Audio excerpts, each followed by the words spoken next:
Hello friends, welcome to Creative Medicine. In this lecture, we will learn about. Hello friends, let us now learn some important points about the retina. So, what is retina? Retina is the innermost layer of the eyeball. This retina is the most delicate and thin and transparent membrane of the eyeball. Okay, this retina is the innermost tunic layer of the eyeball, and this retina is actually the highly developed tissue in our eye. So, in the retina, if you see the anatomy of retina, it extends from the optic disc. So, in the retina, there will be an optic disc here. So, it extends from the optic disc to the ora serrata. It extends from the optic disc to the ora serrata. It has two layers of the retina. Two regions, not layers, actually regions. Two regions of retina. One, we have the posterior pole of retina and the peripheral retina. Okay, there is posterior pole of retina and the peripheral retina and the posterior pole of retina are present. There is peripheral retina and posterior pole of retina are present, and these both are actually separated by retinal equator. So if you see, this division can be seen by this this is the cornea. Okay, cornea, and then this is the eye. So here this is the posterior pole of retina. Then we have, this is the peripheral retina. Okay, now this is actually the retinal equator. Now retinal equator is actually the imaginary line. This is actually considered to lie at the exit of four vena verticosa. Whenever the four vertex veins, wherever they exit, that is the place where you see this retinal equator. Now this posterior pole and the peripheral retina. In the posterior pole, you will have two things. One, you will see the optic disc. Second, you will see presence of macula. Okay, so here in the posterior pole, you will see optic disc and macula. Now, and also from the optic disc, you will also see the arteries which are arising. Nasal vessels and the temporal vessels are also seen. Now, we will learn about the optic disc. What is this optic disc? This is actually the pink colored layer which is almost 1.5 millimeters in diameter. The optic disc, all the layers of retina are present except nerve fiber layer. In optic disc, you will see all the layers of the retina are present except nerve fiber layer. Okay, next, second point. This optic disc has a physiological depression is seen at the disc. In the disc, there is a physiological depression will be seen, and this is called as physiological cup. The physiological depression which you see at the center of the optic disc is called as physiological cup. Number 1. These two are the important points. Now, through the center of this cup, you will see emergence of central retinal artery and central retinal vein will emerge from this cup. So, this is about the optic disc. Then we have macula. This macula is actually it is the yellow spot, and it is 5.5 millimeters.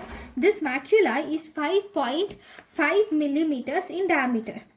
Okay, so this macula, if you see the macula, there are different areas of macula. Okay, macula is around 5.5 millimeters. Okay, now this macula is also located in the posterior pole itself. It is also located posterior pole itself, but it is located temporal to the optic disc. This is optic disc. So macula is located temporal to the optic disc. That means, for example, if there is an optic disc here, okay, now the macula is located a little temporal to the optic disc like this. Okay, this is the place where macula is located. Next, the macula, you will have some layers are present. Some different regions are important in macula.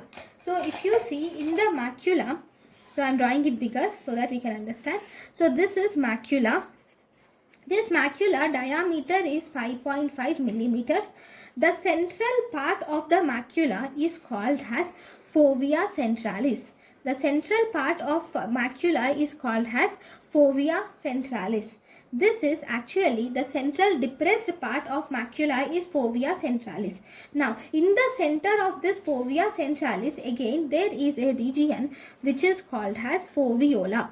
Okay, you will have first macula, which is 5.5 millimeters. In the center of macula, there is fovea centralis, which is 1.5 millimeters in diameter. Again, in the center of fovea centralis, you will have one more region which is a shining pit, which is foveola, which is 0.35 millimeters in diameter. Right now,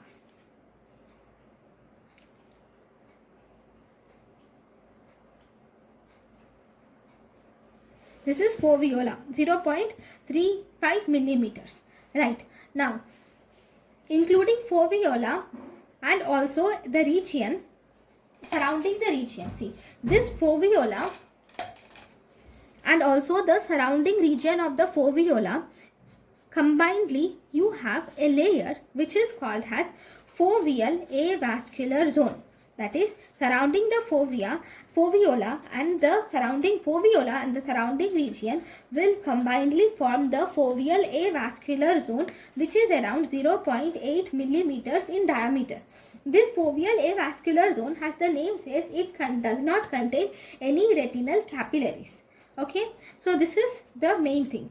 Now, there is also a parafoveola region. What is parafoveal region? It is the region around the foveola. We call it as parafoveal region. Okay, now these are the important points.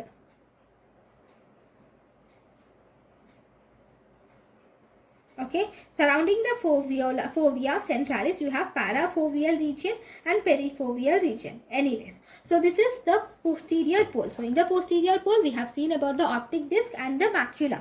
Now you have peripheral retina.